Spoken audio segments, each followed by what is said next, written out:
Una de las viejas confiables para controlar el comportamiento son los programas de reforzamiento. Pero, ¿qué son exactamente? Estrictamente hablando, los programas de reforzamiento son reglas que permiten identificar la instancia particular de una clase de respuesta que será seguida por un reforzador.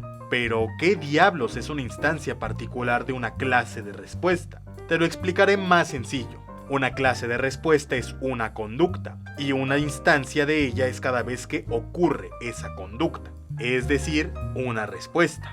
Digamos que una clase de respuesta es como una bolsita de dulces, y cada dulce es una respuesta, una instancia de esa clase. La bolsita no es el dulce en sí, pero si la bolsa dice panditas, no vas a meter bombones. Cuando una de esas respuestas es seguida de un reforzador, esa respuesta empieza a ocurrir con mayor frecuencia. A esto se le llama reforzamiento. Si se deja de reforzar la conducta, se extingue, es decir, deja de ocurrir. Pero esto no quiere decir que tengas que reforzar todas las respuestas necesariamente. Podrías elegir reforzar solo algunas de ellas, es decir, programar el reforzamiento. Pero, ¿cómo se hace? ¿Cuál es la manera correcta de hacerlo? Bueno, las respuestas que serán reforzadas se pueden escoger de dos maneras: contando las veces que ocurren o midiendo el periodo en el que ocurren. Así podemos reforzar después de un número determinado de respuestas o reforzar después de un periodo determinado. A los programas de reforzamiento que surgen de aquí se les llama programas de razón, y a los que surgen de aquí, programas de intervalo. Esta cantidad de respuestas o este periodo pueden mantenerse fijos o variar de refuerzo en refuerzo, lo cual genera 4 tipos de programa: los de razón fija, los de intervalo fijo, los de razón variable y los de intervalo variable. Cada uno de estos programas produce un patrón particular en el llamado registro acumulativo, un aparato que registra la cantidad de respuestas en un gráfico donde el eje X es el tiempo y el eje Y la cantidad de respuestas.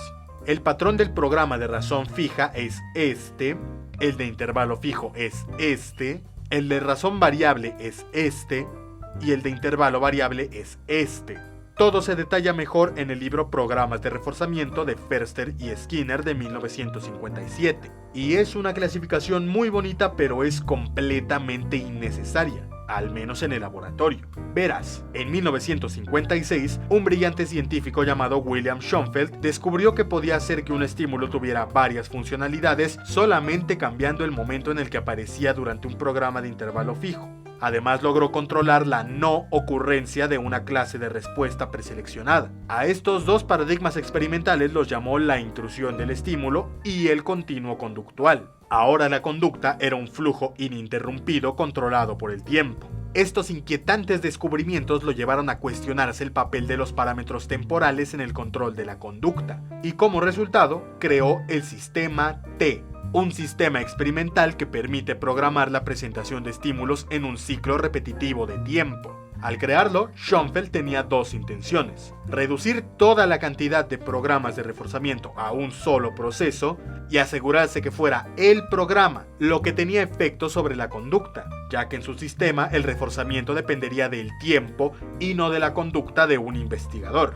El sistema T tiene 4 componentes formales: T, que es un ciclo repetitivo de tiempo; TD, que es el periodo de T, donde la probabilidad de que una respuesta sea reforzada es mayor que en el resto del ciclo; T delta, que es el resto del ciclo, donde la probabilidad de reforzamiento es menor que en TD; y T testada, que es la fracción de T que ocupa TD.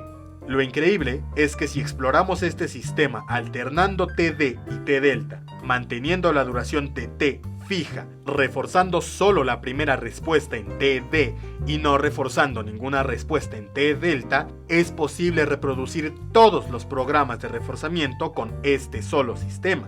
Verás, ciclos T largos y T testada menor a 1 producen programas de razón fija y algunos variables, sin necesidad de contar respuestas. Ciclos T largos y T testada igual a 1 produce programas de intervalo fijo, porque solo se refuerza la primera respuesta del ciclo. Ciclos T medianos y T testada con valores pequeños produce programas de razón e intervalo variables. Pero además, el reforzamiento continuo, es decir, cuando todas las respuestas son reforzadas, se produce con ciclos T muy cortos y con T testada igual a 1. Finalmente, la extinción de respuestas, es decir, cuando dejan de reforzarse las respuestas, se produce con ciclos T de cualquier duración, pero con T testada igual a 0.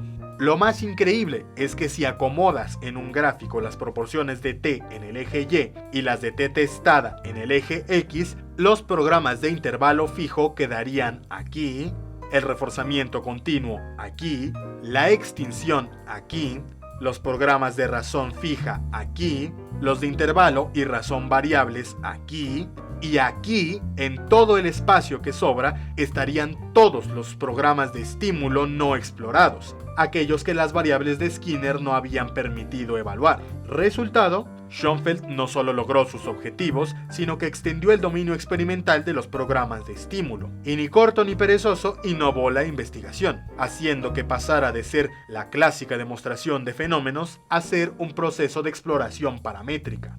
Esto le dio a la psicología experimental un nuevo enfoque, el enfoque paramétrico. Un enfoque que ha sido opacado por los conductistas más famosos en el campo, probablemente porque contradecía a la sagrada doctrina skinneriana. Esta visión paramétrica que, si bien no se adoptó íntegra, fue un precedente importante de la teoría de la conducta de Rives y López de 1985. ¿Qué es eso de teoría de la conducta?